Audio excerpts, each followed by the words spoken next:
I want to pay my respects to the Wurundjeri people of the Kulin Nation on whose land we are meeting. 10 years since the NDIS was established, what does its future hold?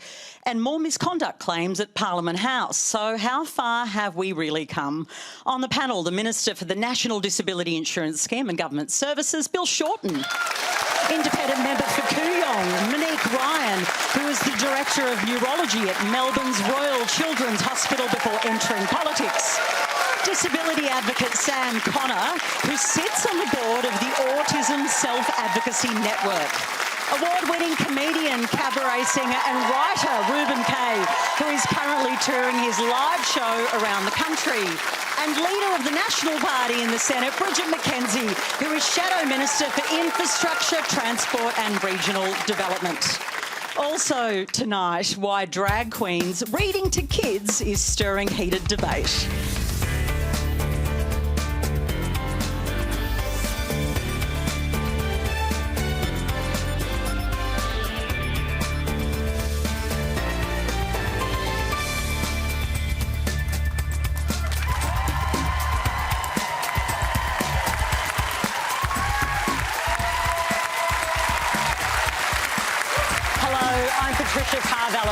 Remember, you can live stream us around the country on iView and all the socials. Quanda is the hashtag. Please get involved. Later in the program, we'll get to your questions on the NDIS. But to get us started tonight, here's Julius Ting. Thanks, BK. By any measure, last week was a shambolic week in politics. 4 days of political point scoring, all in the name of accountability. All while the community struggles with the cost of living. Although it was Prime Minister Albanese who stated he wanted to lead a gentler parliament, it does take two to tango. So my question to Bill and Bridget, how will you be examples to your colleagues to bring empathy back into Australian politics? Good question. Thanks. Bill Shorten, we'll start with you. Last week, do you consider it shambolic? I'm afraid it was worse than shambolic. It was toxic. It's not how a lot of Parliament is, but it's certainly not how it should be. So I suspect 100% of the MPs will probably realise when they got on the plane and left the building that it had been a really depressing week for Australians. There's a lot of good work going on, but a week like that and some of the actions overshadowed, I think, a lot of what a lot of us are trying to do every day, which is make Australia a better place and help Australians. Bridget, there are a lot of really serious issues going on. Families are really struggling. Why did the Coalition choose to pursue this line of questioning and focus on these issues last week? Well, I think there were serious and legitimate questions that needed to be asked in the face of a minister misleading the Senate, and we asked questions about who knew what, when, what was done with that information, all very legitimate questions. And you know, this issue, when it was last in Parliament, was pursued ferociously by the then opposition. And I think we were very careful, as we could be, with our tone, but to also ask legitimate questions of the government and their ministers, not just around who knew what when, but also around the swiftness of the compensation payment, why some evidence in that process was explicitly excluded, and the substantial nature of it. All legitimate questions, and I think it was the right thing to do. OK, but did it blow up in your face? I mean, PK, Senator Van's now not in the Liberal Party. No, he's not, nor should he be. Yeah, but right? shouldn't so he have I think perhaps that's a good been outcome. pursued 2 years ago when this first came up, when his office was moved by Scott Morrison at that point? Was that the right call? What's your view on what should have happened at that point? Well, I think if you listen to Senator Thorpe's explanation in the chamber, it was resolved to her satisfaction at the time. And I think with all manner of sexual harassment, sexual assault claims like this, it has to be resolved, in this case, to the woman's satisfaction. Now, sometimes that means women can choose to say nothing. Women can choose to take action and have it resolved between the two parties, and other women choose to take particularly serious incidents to court, as they should be encouraged and supported to do. And so at the end of the day, it is, did the woman affected feel that it was resolved to her satisfaction. And Senator Thorpe agreed that at that time it was. But like these topics, and it happened the last time, that when the shoe was on the other foot, that staff, men and women, but particularly women in this case, who had either gone through a similar experience themselves or friends, family, etc., had personal experience of this, felt very triggered in that moment. And I think Senator Van, standing in the Senate, speaking the way he was, completely had that, you know, Senator Thorpe had quite a visceral reaction to that. And obviously you've seen how that played out. It was referred to the President. And obviously then when Amanda Stoker raised her issues, then obviously Peter Dutton took swift and decisive action. And, you know, there was a hooray throughout many offices as a result of that swift action. Now, Monique, I know you're just a newer MP, but there's obviously been a huge reckoning in the Parliament about the treatment, particularly of women, but broader issues as well. Do you think the place has changed? Is there evidence of that? Well, it's hard for me to say that, Patricia, because obviously I'm relatively new to the House, as you say. I've only been there for 12 months. I'm told it feels different from what it felt like before. But I have to say that it's known to all of us that only 13% of women, Australian women who are subjected to sexual harassment or violence, report it. And the politicisation of this matter in the House last week would be an active deterrent to anyone who is considering disclosing that sort of experience in Australia. And I thought it was...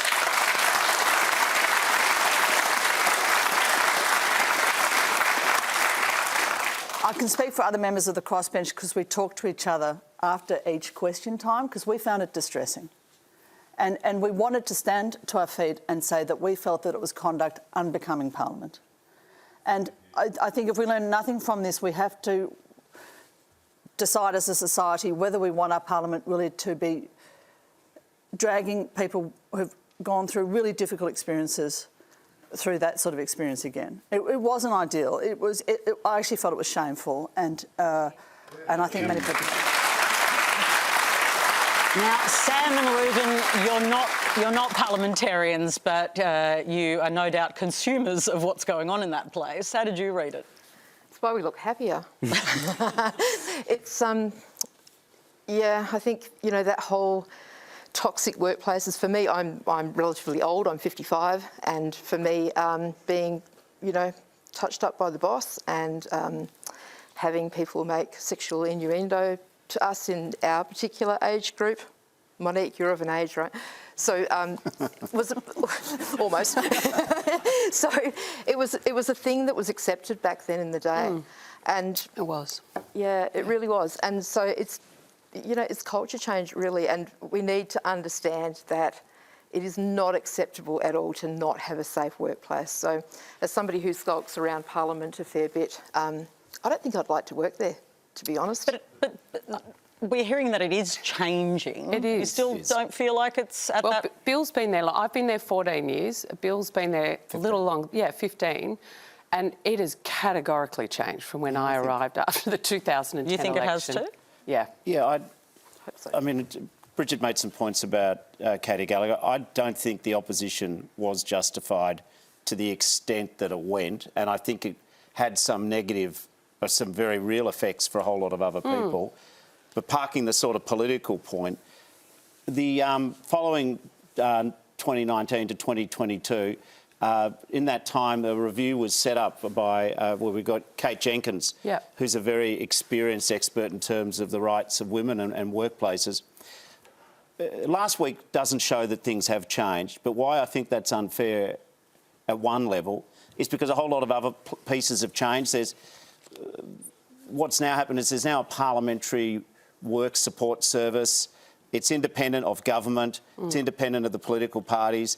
So that means that staff, including obviously women's staff, have got somewhere independent in charge of human resource management. Like, I know it sounds a little weird, but that never used to happen. No, it was... Parliament was well behind, politics was well behind even other parts of the Australian sector. So there is some change. If I can bring you back to the central question, which was how will you change it to bring more empathy? Bridget, if you had your time again, would you really play last week the same way? Yeah. Thinking about that question? I know, yeah, absolutely. The same way, with no revisions? With respect, Patricia, we know Australians are doing it tough under, you know, this government and the mortgage increases, etc., rents going through the roof. Food inflation's at 8%, etc. It's bleeding everything. But that doesn't absolve us of the responsibility as an opposition to actually hold the government of the day to the account. Now, last time these issues were raised, and Monique, you weren't there, but it was ferocious, and the same trauma was evidenced in staff and colleagues at that time. So that shouldn't absolve us of the responsibility of actually pursuing these issues as long as they are legitimate, and we were very careful to make sure our tone was correct and that we were actually pursuing the issue, not the person. Ruben, what do you think? I think this isn't a parliamentary issue. I don't think it's a partisan issue, but I do think there are partisan motives for people to be investigating things. I think going after Katie Gallagher was a distraction method and a blame avoidance tactic, and I think it makes it more difficult for survivors of sexual abuse to report that abuse, and it further perpetuates sexual abusers to feel like they're entitled to women's bodies.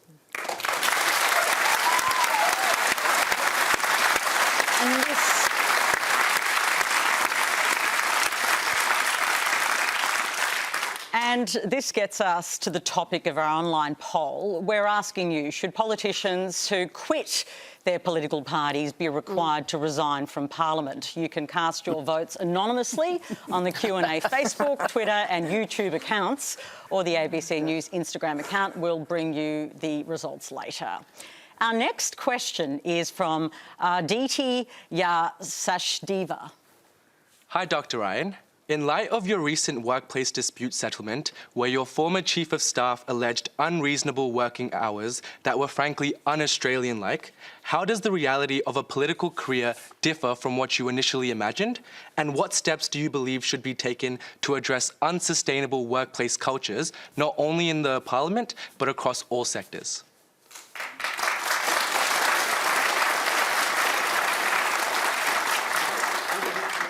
Thanks, Aditi. Look, the issue I had with the staffer earlier this year was a really distressing and sad situation. It was really very difficult. I'm actually not allowed to discuss it in any detail because it is the subject of a legal settlement. If people want to know the details, the judge's decision is available online. And I felt that I think I probably need to say that I felt that I acted with personal integrity throughout that matter. It is not a normal workplace. The Prime Minister said that in question time today. It is in no way a normal workplace, Parliament. It is a place where people work long hours and they work very, very hard. It is a challenging place to be. The Senate sat till 4:30 on Saturday morning. And this is a massive building. People saying they don't feel safe. It's hard to understand how you can put people through the sorts of hours that people do work in that place. So it does need changes. But I think it is a bigger picture. You know, before I came to Parliament, I worked in the public hospital system with junior doctors who were doing 24-hour shifts. When I was training, I used to do 36-hour shifts and then have one night off and come back and do it again. So things change over time. I'm not saying that that's okay. It wasn't okay, and it isn't okay in lots of industries. It's an issue that's not confined to Parliament. And I think there are generational changes in what people are prepared to do, the hours they're prepared to do, how they're prepared to balance work and life. And I think that generationally really quite difficult for many of us, especially in those workforces where there are shortages and you kind of feel like you have to do the work. So what do you think has to change in Parliament? Well, there is some thought about, if you look at the seats in Parliament, the size of our electorates is now almost 50% what it was in the early 1980s when there was last a redistribution. And there has been some thought about having more members of the House. But the problem with that is you have to then pay for politicians, and no one wants to pay for more politicians. Plus, it would have repercussions for the Senate as well. So there are things that can be done. The fact is that, you know, we're dealing with electorates which are 50% bigger than they used to be. Many public service departments have been eviscerated in recent years, and so we have an increased workload for Centrelink, visas, a whole lot of other sorts of issues. People can contact us much more easily than they ever could contact us before because everyone's got a computer in their hand. They get on the phone, they contact us about things. The workload is really quite significant, and so Australia might actually have to think seriously about increasing the size of the House, although I'm sure there'll be some pushback. Has there been that. changes in your own office, though, as a consequence of this? Oh, look, you know, I started as a parliamentarian 12 months ago. I've learned and adapted, and my team has learned and adapted as we've gone along. But as a consequence of this case, have you had to put in new kind of regimes? I would... No, not really. I mean, the workload is what it is. There was, as you probably may know, an extra staffer allocated to all House of... In the budget? In the budget, yes. to all members of the House of Reps. Is that a consequence of this case? No, listen, about the individual case, I should say I know Monique and I also know the former employee. I've dealt with them very well in different regards, so I don't really want to talk about what you've resolved. I'm pleased you have a resolution. But the consequences for other stuff. Yeah, but there's a fundamental issue which Australians don't necessarily want to hear, which is, I'm not talking about the people in this audience or some people, but Australians sort of think the politicians are overpaid. They won't be happy till we're hitchhiking up the freeway and camping on the lawn of Parliament. And I understand that at one level, but at the other side of it, let's just tell it straight. In my own office, since I become NDIS Minister, this isn't through my portfolio, but I've had 21,000 matters come to us. Like, you don't want to burn your staff out. And also, when you're an electorate officer, no one ever goes to see your politician when you're happy, let's be really honest. And so it can be quite emotionally draining for your staff. They've got to put up with everyone who's unhappy with everything, and then you've got to answer for state governments, local council. So, yes, I'm pleased there's an extra resource. I get that it's a privilege to serve in Parliament and it's a privilege to work in politics. I'd encourage you, you know, if you're in Year 12 or whatever, politics is still worth getting involved in. But one of the things that we haven't done very well in the past is set up the sort of expectation management of employers, employees. We've sort of assumed because it's politics, everything sorts itself out in some sort of freewheeling way. And what we do need to do and become better at is the professional treatment of all staff, put out the expectations and just be straighter with people about what we can and can't do. Aditya, I want to bring you back in. Is what you're hearing here a really strong incentive for you to go and work in Parliament House in Canberra? Yeah, of course. You're banging down the door. Good on you. He Okay. should be. Yeah. He should be. Yeah. It's amazing, as Bill the said, world it's a can change. huge privilege to serve your country, serve your community. We all love our country. We want our nation to be safer, stronger, more prosperous going forward, more sustainable. And we've just got different ways of making that happen. Yeah. It is a wonderful job. Yeah. Yeah, just coming back to what was alluded to. Now, obviously, this toxic workplace culture shouldn't be normalised in any industry. And sort of what Dr. Ryan sort of mentioned, this isn't just a problem in Parliament. This is a problem that exists in all sectors, especially in hospitals. How should we address it across all sectors? Yeah, really good question. Bridget? Well, I think each different industry has different demands. I'm a National Party senator and, you know, if I go out into rural and regional communities, often people are getting up in the wee hours of the morning to milk a herd of cattle so that we can have fresh milk on our tables every morning, etc. So I think how people work and the effort they need to put in to derive results is often a result of the industry they work in and also their own personal work ethic. I mean, I grew up in a small business family. We had 5 family holidays in 20 years because Dad would never take time off. And that's just the reality for a whole lot of Australians that we also have to recognise. Not everyone's an employee. A lot of people are. You know, it's mum, dad, the kids on a Saturday and maybe 1 or 2 others running a business, making sure they can pay the bills and keep a roof over their heads. So we need to have structures in place that are flexible enough to recognise that difference. And also, if people want to work hard, they should be able to be afforded that opportunity as well. Ruben, do you hear this and think? I just don't know what that Parliament had sounds to do with the question.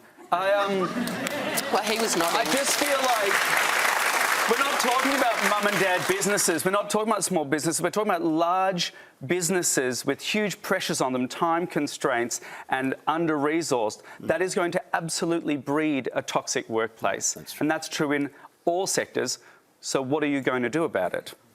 Because that's the question, Brief right? comment from is you, that the Bill question? Shorten. Yeah. All right, Yeah. but Well, Bill's in government. yeah. He is. It's the joys. Thank Go goodness. on, go on, shift the blame.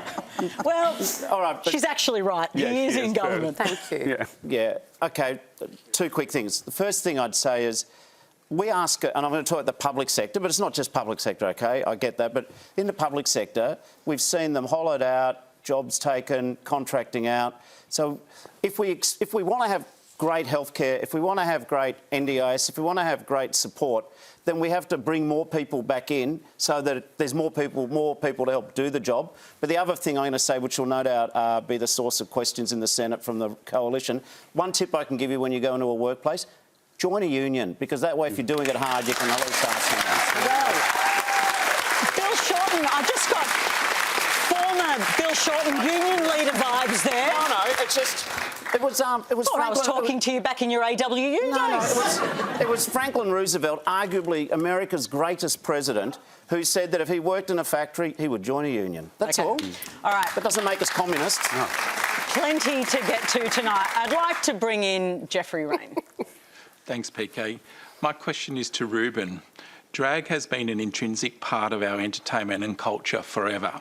Iconic characters have made us laugh, made us cry, and I suspect all of our panellists enjoyed iconic characters like Dame Edna, Mrs. Doubtfire, and the movie Priscilla, Queen of the Desert. Now all of a sudden it has become a dirty word, something to be feared.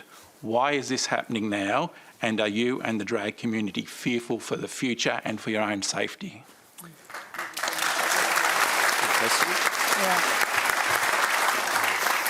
Thank you for that question. First off, let's define drag. Drag is whacking on a bit of makeup and a costume. It's as simple as that. It has no other definition. Drag itself, the term, does not define content and it does not define aesthetic. One could argue that all of the panellists tonight are in drag. I'm signing up for that. Yeah, I was thinking Bill, that. you look fabulous. I've got a gig for you at the 86. I was thinking that. And then we would really define, or at least separate, because there is confusion here in society, or in the public forum, that drag and being trans are the same thing. They are not mutually exclusive, but they are very different things, and that's key to this.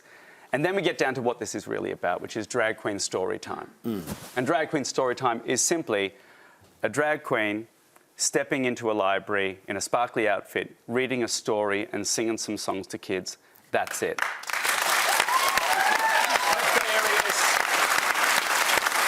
Because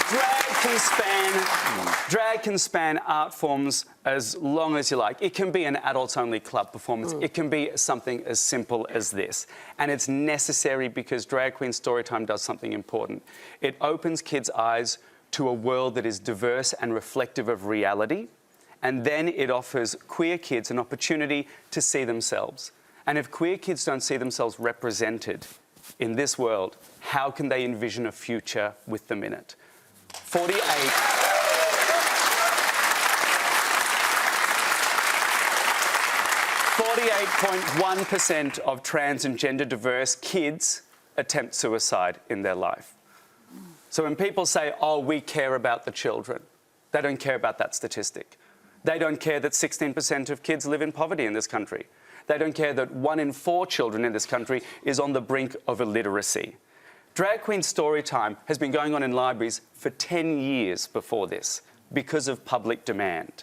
And we've seen this sort of rhetoric, oh, we care about the kids, they're coming for the kids before. We saw it in safe schools, we saw it in marriage equality, we saw it just recently now with Rishi Sunak even mocking trans people to his party in a video that's been leaked online. And we're seeing it now with Drag Queen Storytime. And all this does is send a message to queer kids that their lives are not as important as the points we score debating them in open forums. Sam, I want to bring you in. I take the points made by Ruben that this has existed for some time, but it's now become this lightning rod issue, this divisive issue. We're seeing protests, we're seeing workers not feeling safe to put these things on. Mm-hmm. What's happened? I think it's this weaponising of difference, you know, of the idea of diversity has become a dirty word. And I mean, for me, I find it really offensive as somebody who, I'm a member of the queer community, I'm a lesbian. I find it wildly offensive that I'm also a survivor of childhood sexual abuse, and people are using words like groomer, you know, to describe people who are reading stories to children in libraries. You know, I spent 25 years being a youth leader in a country town, and one of the people that I worked with ended up in jail for 16 years. The person who helped me catch that person was my support worker, who happened to be a drag queen on the side. Also had a, you know... They don't get paid enough. When qualification in child protection as well. Multitasking. Absolutely. And so the idea that that you can just say that somebody is a criminal because of who they love or because of the way they dress, or, you know, this is what we've done forever, right? We've looked at people who are different and we've said you're wrong and you're bad and you deserve not to have the same rights as other people.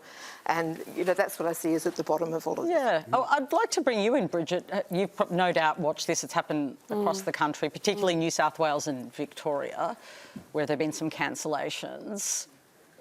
Do you support these drag time story times? Well, you know, I've, as an adult, attended my share of drag shows. I'm probably not the adult only still, but just to be clear. Yeah. Anyway, a lot of fun, right? In the main, but for me, this is about parental choice, right? Parents, if society is actually choosing to have open access drag queen reading at local libraries, then you as a parent, the same as you have to decide when you're going to do sex ed with your children, when you're actually going to let them get a phone, what they're going to watch on TV, it is your decision and your right as a parent to decide this is something I want my child to be involved in, or it is something that I don't want my child to be involved in. And that is what should be a respectful democracy should look like. Neither side of this debate should be penalised. It's a parent's right and responsibility to really ensure that the movies their kids are watching, the books they're reading, sit with... so how does it sit with you that they're being cancelled? That parent's value system. Because they're actually being cancelled. This isn't actually about a parent's choice. What's happening is mobs are assembling outside libraries. Librarians are getting death threats, and libraries and local councils are having to add security because people are trying to use this as a lightning rod issue, and they're using children as a shield for their bigotry. Parental choice is actually not actually for the debate. Ruben, at all. No, that's what I really... as a method to solve anything. I mean, if I did, I'd be living in a different country. And I think probably only one political party. But yet there have been these protests, Bill Shorten, that have actually led to the cancellation of the events. Because I take your point. It's a parent's choice whether you take your kid or not. This isn't about free speech or the right to protest, because that's fine. These aren't protesters. These are aggressors. These aren't freedom of speech. This is... As an example, I was doing my show in Sydney, and as I was doing my show, down Enmore Road came 50 men charging, chanting the Lord's Prayer, waving crucifixes with a sign saying, "Reuben, come to us, we want to forgive you." That is not peaceful, I know. That is not peaceful protest. That is a lynch mob. Okay. We've seen Nazis on the steps of Parliament twice.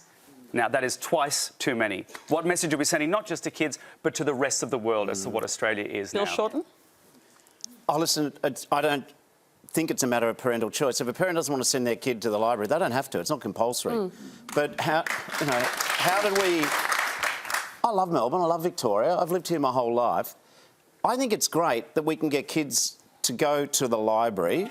So, you know, at some point, someone should thank some of the drag performers for getting kids to the library and make it more interesting to read books.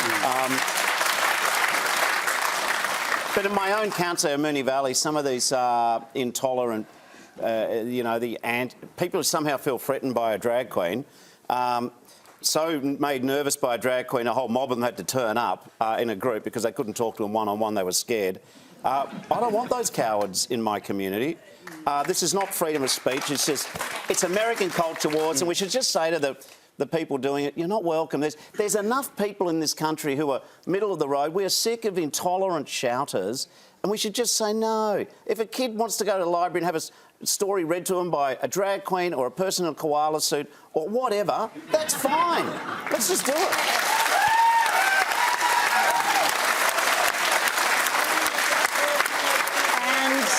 If this discussion is raising any difficulties for you or anyone you know, the numbers for Lifeline, QLife and Kids Helpline are there on your screen. And if you're just joining us, you're watching Q&A live with Bill Shorten, Monique Ryan, Sam Connor, Reuben Kay and Bridget McKenzie. Now to your questions on the NDIS. Here's Mark Toomey and his son Jeff. Bill Shorten, the Robodebt Royal Commission revealed the people at the heart of Robodebt were also involved in the core processes of the NDIS, including what you once called Robo-NDIS. You said that Robo-NDIS was leaving vulnerable Australians worse off.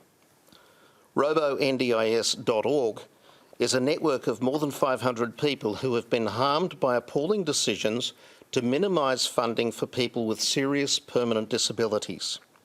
You say that plans are no longer being prepared by algorithms. But bad plans are still being foisted on vulnerable people.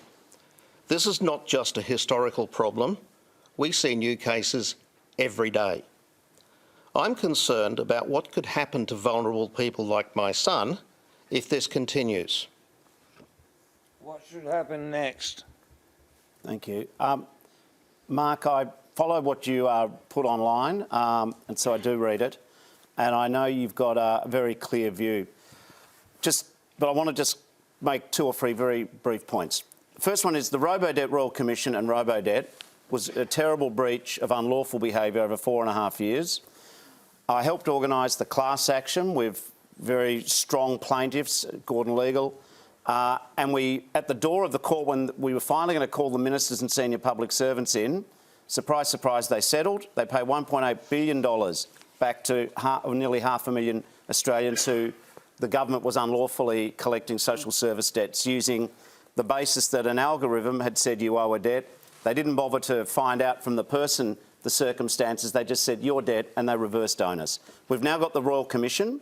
That's going to report in the week of up to July the 7th, and we're going to find out who knew what. Okay. So that's taking you to the question. Yeah, but I'm setting up. That was Robodebt done. The way we're doing NDIS now is not Robodebt. We are not using an algorithm. I know you have a different view, and I'm happy to keep talking to you about it.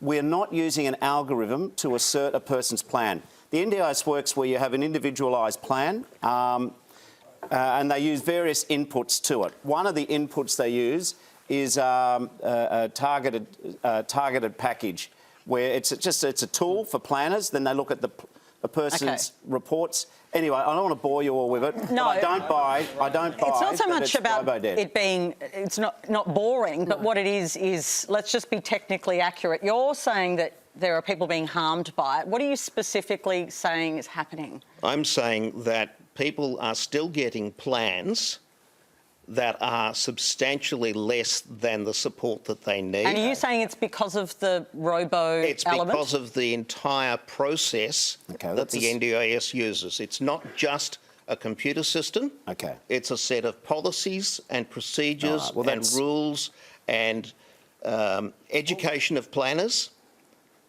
and systems and data capture and things like the fiction of a primary disability, which still exists. Okay. Mark, I said there were 3 things. The third thing I was going to say is we've inherited the NDIS. It was in a far bigger mess the way it was run than even I anticipated in opposition.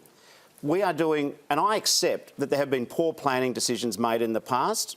I accept we need to improve the quality and calibre of the planning decisions, and we're making a whole lot of arrangements, and maybe in further discussion I can tease some of that out with you.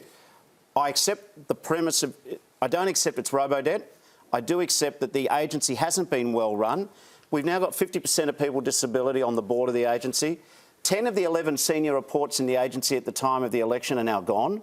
We've now changed the leadership, and we are now investing in a way in the scheme we've co-designed that hasn't happened in the past. Okay. But we've still got a way to go. I agree with that part of it. Sam, I know that you've got concerns about changes in the NDIS.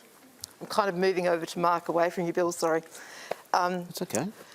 So, you know, we've had such enormous issues over the last decade around the NDIS. It's been cut and narrowed and capped, and, you know, there's huge issues in the way that it's been run. There's been more and more red tape put in place, and it's become more like the system that we moved away from than the system that we were moving to. And people with disability have been let down. Today, I've spent most of my day dealing with stories around Joshua, who died at a train station, didn't have enough support. I know that Bill has rung and spoken to Got a picture Debbie of the Josh mum. up on the screen. Just tell us what happened with Josh. So Josh, this is Joshua. He's 24 years old. He was a young person in Perth, in my circle of people, who didn't have enough support, went to a train station, got into an altercation, was tackled by transit guards and died on the platform at Perth train station.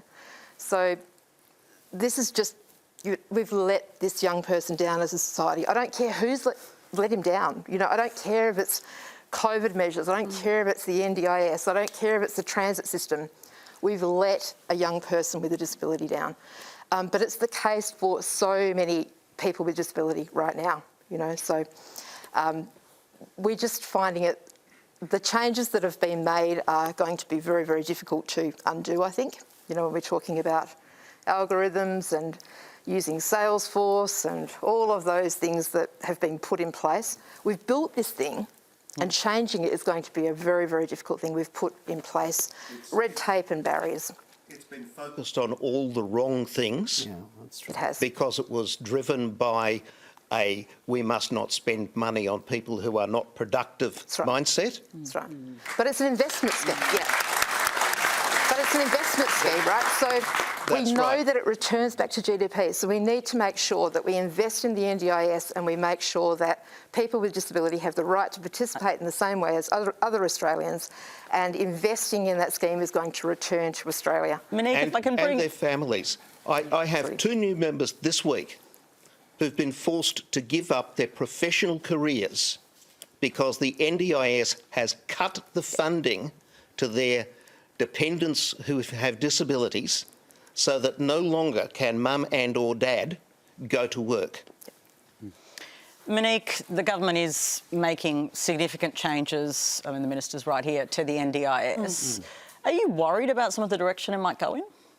Look, I think that it's very clear that there have been significant problems with the culture and capacity of the NDIS. I'm actually on the Parliamentary NDIS Committee, and we reported recently on a number of issues. But in my previous life, I was a paediatric neurologist, and I spent, I don't know how many hours filling out forms and then writing letters and then having used the wrong words and having to rewrite the letters and having families literally in tears because they could see that the inequity, someone with a similar level of disability received one package, someone else received a different package. And then having an NDIA delegate asking for somebody who's not you, who has no knowledge of the particular person that you're writing for, asking for an independent opinion. And people with genetic disorders that are lifelong being asked to prove every year that they have the genetic disorder. Yeah.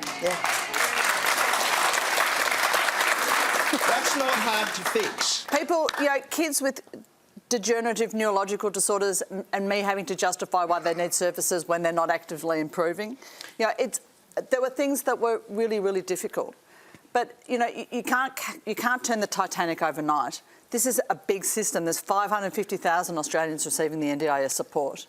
And I do believe that the Minister has a commitment to it. I've met the board of the NDIS. I think they have a commitment to it. It is so important to Australians. Yes. I had so many patients who would tell me that it changed their lives, that it was a wonderful, wonderful thing for them. And I think those of us who are on the committee and who are actively involved in the NDIS feel so passionately about it. And we do want to make it better. Okay.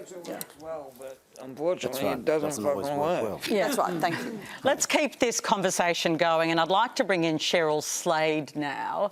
And Cheryl, before we actually get to your question, can you just share your own story with us? Yeah, of course. Thank you. So I'm Cheryl. I've got 2 lovely, gorgeous kids at home. I've finally gotten out for the day. Remember that. So I've got a 7-year-old. He's autistic and ADHD. He's PDA, and which is pathological demand avoidance, and he's ARFID, which is an eating disorder. And I'm having to homeschool him now because of all the anxiety and all the stress that he's had throughout his whole little life, that he can't physically get out of the house often because he just goes into complete shutdown, which is a lot on me. And then my little 19-month-old, he's just recently been diagnosed with global developmental delay with an expressive language delay. He's also looking at autism spectrum disorder as well. But that brought us to my husband and I looking at how could we help these 2 young little boys live out their lives, improve their mental health, because we had a little boy that was crying on the floor going, "Mummy, please don't make me go to school. Yeah. I can't deal with it." And my heart's breaking, my husband's heart's breaking. And then we looked at ourselves and gone, hang on a minute, we struggled like this when we were children too. Figured out that we're both autistic and ADHD ourselves, went through the assessments and all that stuff. We're in both in burnout. I've had to stop working to be able to help my boys 24/7. My husband's in complete burnout, but he can't stop. He can't take time off to get better because he's the only one bringing in money. So Cheryl, I'd love you to put your question to the panel. Yeah. So when we decided to apply for NDISLs for ourselves, we were told that we were not disabled enough, as we were able to look after our family and our children, that we had a marriage and a job. So how is this fair on the parents and the children and the community at large? Sam, I'll start with you. Yeah,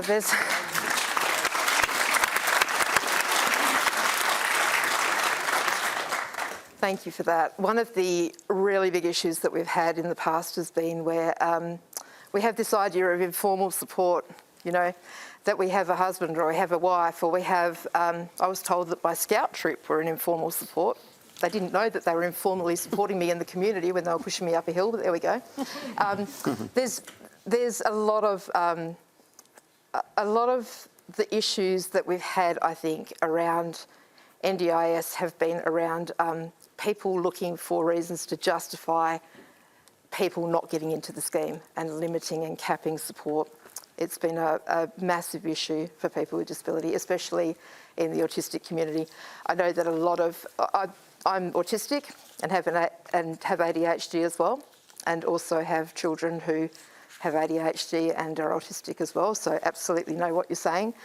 It's really become a massive issue, especially when people, autistic people, are demonised and, you know, saying that we're causing the scheme to blow out and this kind of thing.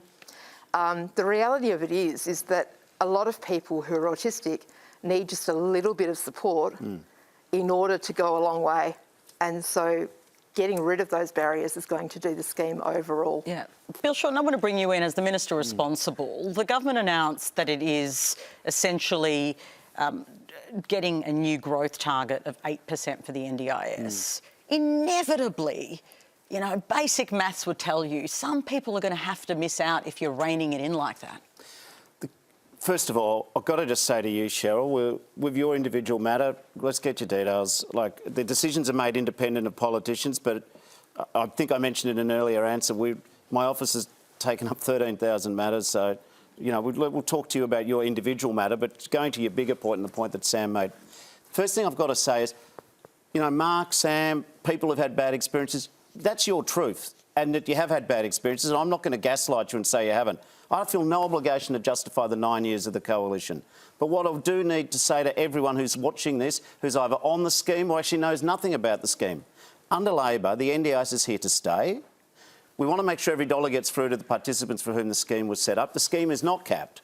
I don't have a view that if in April of a financial year we've spent the money, we tell everyone with a disability, your disability will be magicked away for 2 months to come back on July the 1st. So, no, but you are reining in its growth, yeah, I'm Minister. coming up, but it's important I said it because this NDIS is too important for quick 5-second grabs. I think there is waste in the scheme, but I don't start from the proposition that's the fault of the participant. But I do think that there have been clumsy decisions made by the agency, so we intend to invest in the agency so we can stop some of the stupidity, because if you get the initial plan right, then a lot of the other grief doesn't happen. But beyond that, there is unethical behaviour. There are some service providers, and there's a lot of great ones, OK, a lot of great ones. But let's tell the truth. There are some service providers who, when they see someone come along, they ask the family, do you have an NDIS package or don't you? And if you have an NDIS package, they charge double. That's right. There are people right now, you can go on, we saw it on Gumtree recently, where you've got a service provider providing accommodation support. They're selling the business and they're selling the person. It's almost akin to human trafficking, where they say, oh, this is a good 300K a year business, and you've got the client as well. So I think I can reduce the rate of growth, which is at 14%, and get it to more a rate of growth around 8% as a target, not a cap. Just on Rawls alone? Listen, I challenge the ABC to go and survey all the listeners, say, do you think that some providers are having a lend of the scheme? And I tell you what, you'll get 90% yes. Is it $74 billion worth of Rawls? The number you're quoting is over 10 years. The reforms, OK, here's a couple of simple reforms we're putting in. This has been a bit of the debate, and I get that we've got to bring people with us and we've got to test it and keep refining it. But at the moment, 70% of participants are on an annual plan. That is just lunacy. It means that everyone focuses on getting the money. What are you basing it on, Bill? Like when you're saying, I mean, it's... Well, I just happen to know that 70% of people roughly... 2014, Tony Abbott said that we were going to have a growth target around health and education, and you came out very strongly and said it's a cut, right? So... I know, I know deep in your heart you're not comparing me to Tony Abbott, and you don't think to yourself, no, but what she is trying to do...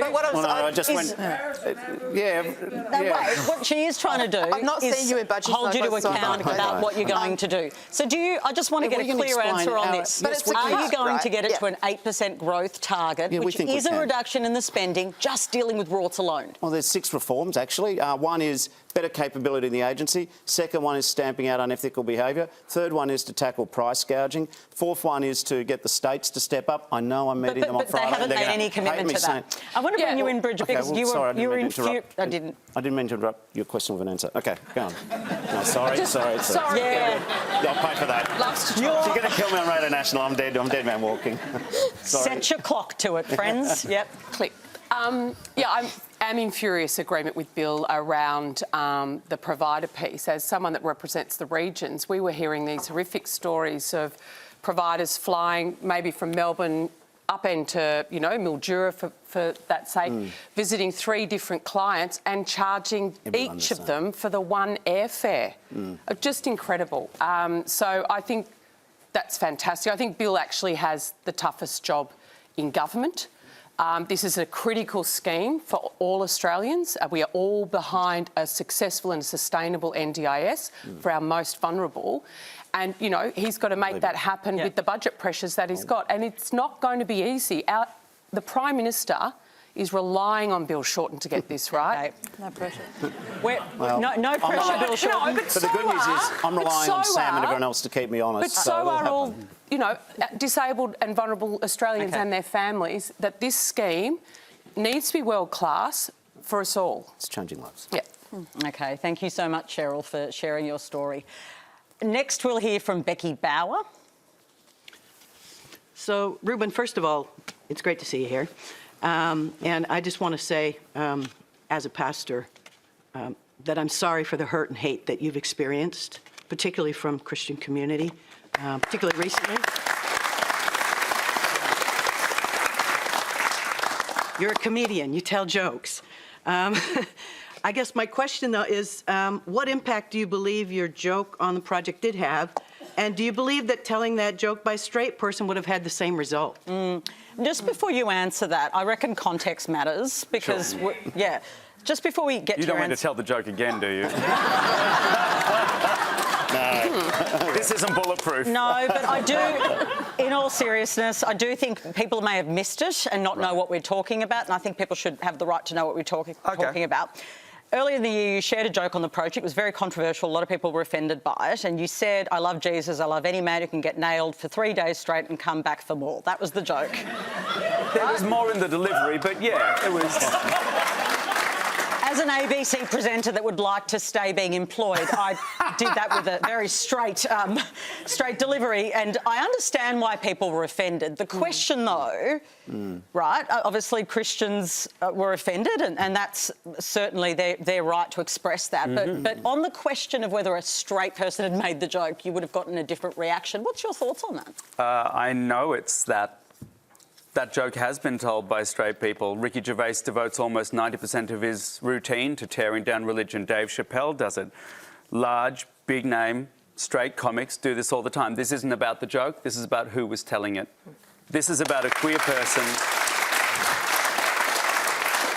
This is about a queer person not wanting to be the butt of the joke, but making the joke and having a voice. Not being the political football, but commenting on the game. And when that happens, they want us to become invisible. And we don't do that, because if we are not visibly queer, then the most vulnerable in society never become visible. They disappear. And we lose, you or lose too many of your children to crap like this. Bridget, I'll bring you in. Now, no one is challenging. People have the right to respond however they like to these things, and if people are offended, they're offended. But there is a question, though, around freedom of speech, humour, the way that we express ourselves. Where is that line? I know. Just an easy one for you, Bridget. Let's go to Section 18SC. But,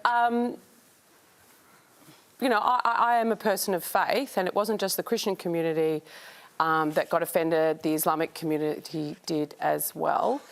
Although I guess Christians have been persecuted for over 2,000 years. Oh, give it a break. You're standing next to a Jewish homosexual and you're going to say Christians have been persecuted? Well, they have. I'll let Bridget finish, if that's okay. I'm sorry. Bridget? Thank you.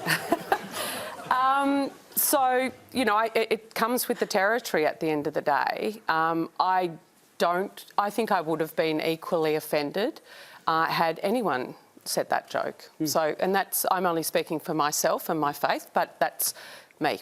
But would you have filled my DMs with death threats? Because that's what this particular question is sort of about. No, I've had death threats too. Absolutely. Everyone on this panel has had death threats into their... I feel left out. I've had no death threats. So...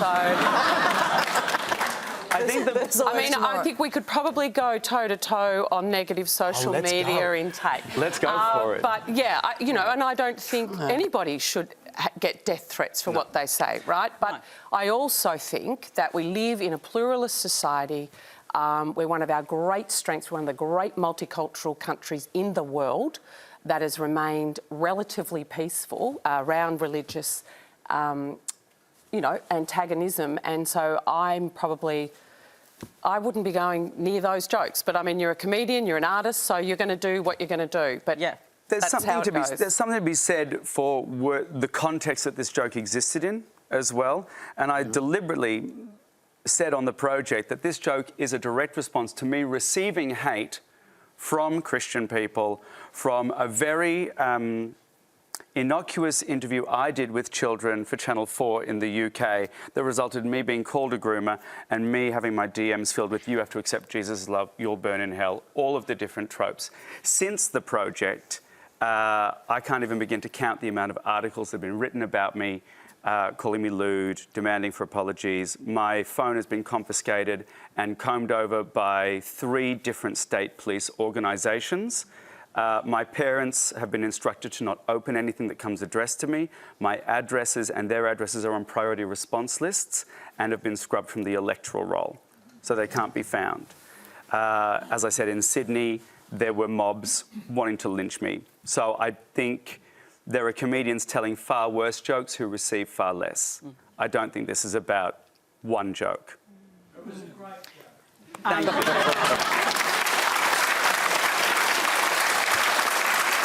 Everyone has the right to respond how they like.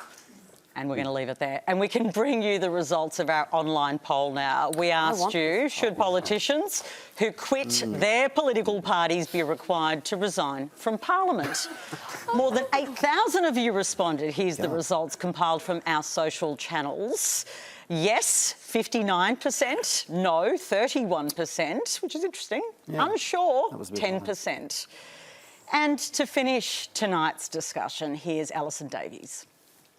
A clause in the ABC Charter states that one of the functions of the corporation is to encourage and promote the musical, dramatic and performing arts in Australia. Do members of the panel think that as a consequence of the 120 redundancies being made within the organisation, it remains possible the ABC can achieve this goal? OK. That's a question about the ABC announcement this week, the restructure. It focuses on art, so I'll give you the first go on this, Ruben. I think the arts is changing very quickly, and art is now being made in several different streams alongside the pre-existing streams of theatre, visual arts, TV. But slicing down the ABC, or perhaps we might even call it a reform, which is just another word for a cut, means that we're trying to cover an ever-expanding waterfront with much, much less resources. And the sad thing is Australia is one of the international leaders in the arts. It's our greatest form of overseas diplomacy, and we are the first people to try and cut the branch from beneath our feet while we're climbing the tree. Well,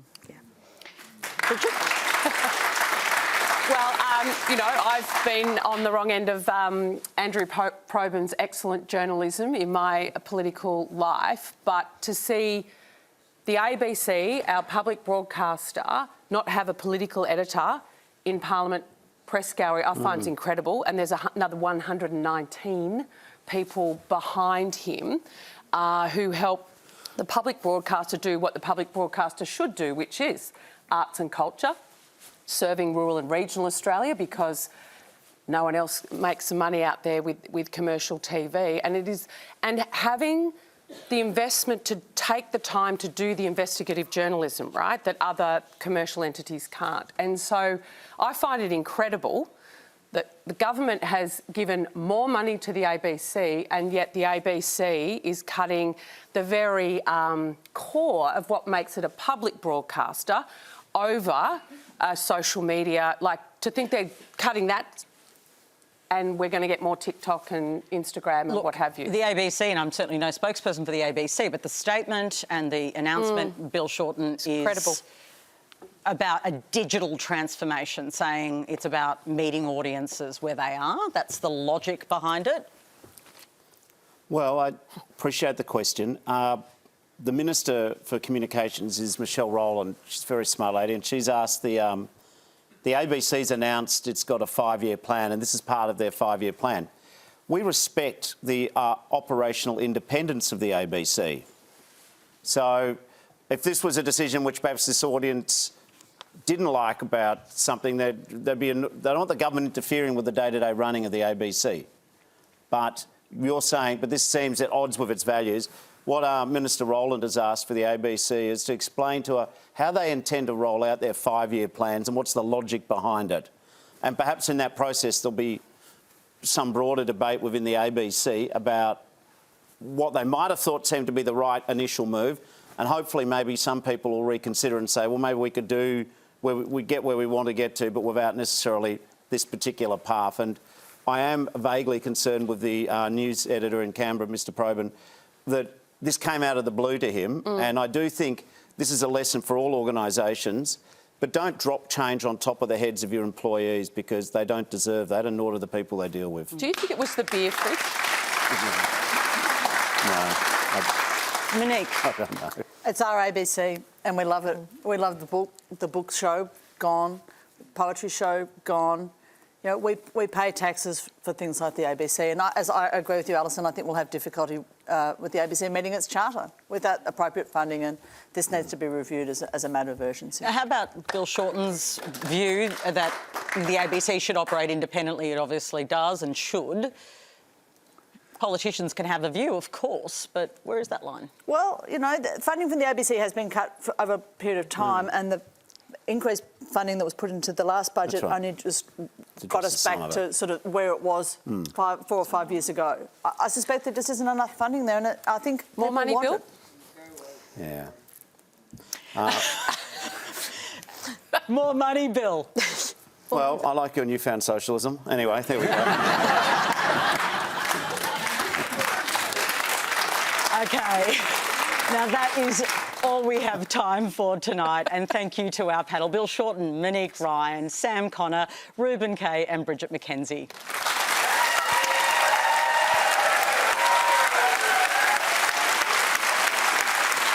Thank you for sharing your stories and questions.